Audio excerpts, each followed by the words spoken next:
What's up, everybody? How's it going? I'm Brad Dollar, and this is why I love Barefoot speakers.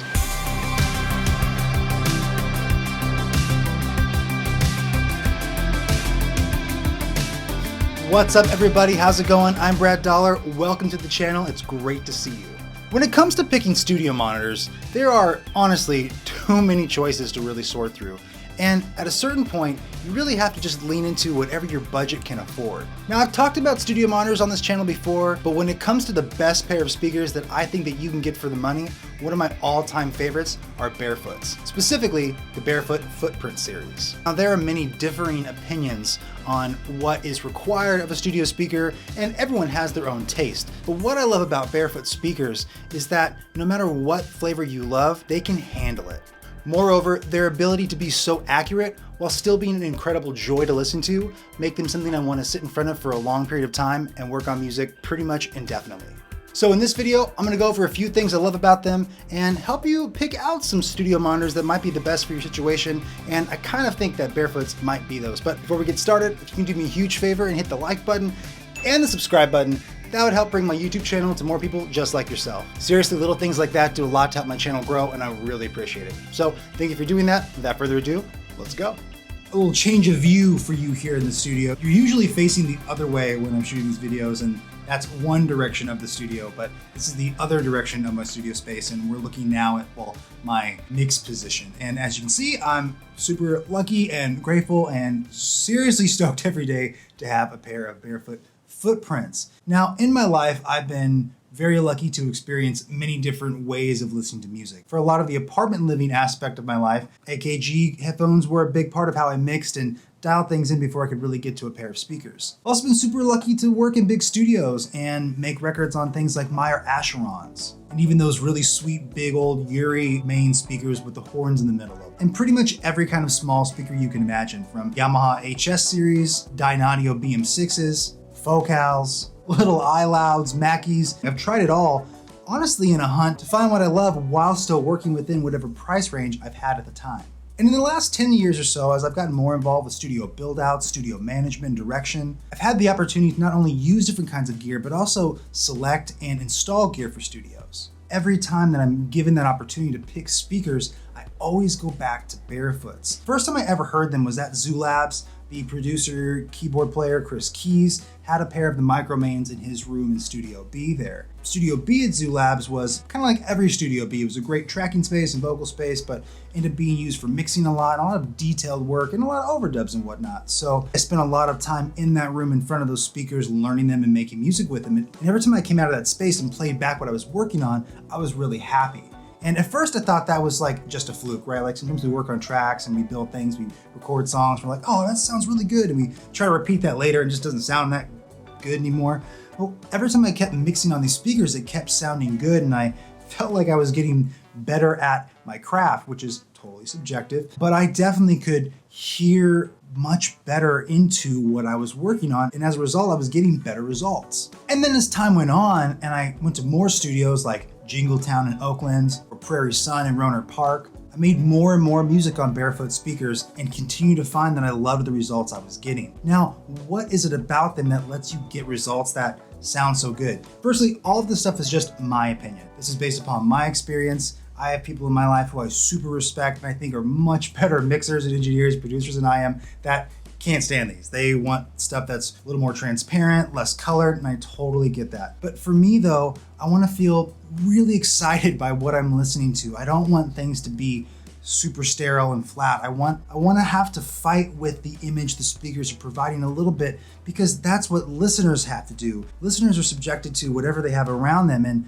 I want to be able to have a great time mixing something so I can put energy into it so they can feel it, while still also having to deal with some limitations, right? Like the most flat, sterile speakers ever, you still have to learn them. You still takes time to get a mix that really feels good. Just because it's accurate doesn't mean it's going to feel good. So to sum it all up, what I love about Barefoot speakers is that while you're working on them, you're working in an accurate space. You're working in a little laboratory space of sound that is true and real, but you're enjoying it in the process. The low end always feels good. The high end is never abrasive. The mids always feel accurate, but like not like they're going to like poke your eyes out. And then when you take it out of your room, out of your studio where you're working on them, and you play it back somewhere else, it sounds like what you just heard, and I feel like that's a really special thing. But whatever is happening with the electronics of the speaker, I urge you to go look it up because there's some cool stuff happening inside of the overall structure of it. Whatever they did with these is really magical, and I would implore you to, as much as you can, try to if you can borrow a pair, if you can just try them, go to a studio for a couple hours and hear them. It really will give you a different perspective on how studio monitors can sound, and to maybe inform your workflow. Maybe you need a little more excitement and oomph and push and low end and hype to really feel like your songs are coming to life, and to feel like you don't have to wait until the very end to hear them finish. Barefoot's kind of let you hear them finish in the process while still being accurate, and I love that. Okay, so that's all my feel-good opinion stuff, but let's talk about some actual technical aspects that I think that you'll love. And number one, of course, if we don't talk about anything else, is their mean controller. And basically what this allows you to do is have your Barefoot speakers essentially be 4 different sets of speakers. You have flat, which is the speakers just in their natural state. You've got a cube function, which is kind of like Aratone mixed cube, so it sounds like it's a very small speaker. It's very band passed and thin, so you can really hear what it's going to sound like in a car or on a terrible playback system. You've got old school, which are basically NS10s, and honestly, I love mixing on this version of the NS10s on these. It has that mid-range bump that's irritating, but it helps you make good mix decisions and is definitely accurate. So if you like that old school NS10 sound, these have it. And then hi-fi is kind of like a pair of I guess Genelecs, or just bigger sounding speakers that have a big mid scoop and more lows and more highs. So you kind of have a little more of what I would call that knock. And this is really great for when you have people in your space. You want to play things back and have things feel a little more hyped. It's kind of like quick mastering almost, especially if you've been down on cube or old school for a minute. So this thing makes this pair of speakers really pay for itself, because you're not just limited to the speakers that are here. You get to experiment with these other different varieties of speakers inside of it. And it's just an EQ on the crossover. It's nothing crazy, but the way that it's working sounds like it's more than just, say, an EQ on your master bus to make things sound smaller. It actually changes how the speakers are responding inside of the space. And you can use that to really hear how your mixes are going to sound across many different playback systems.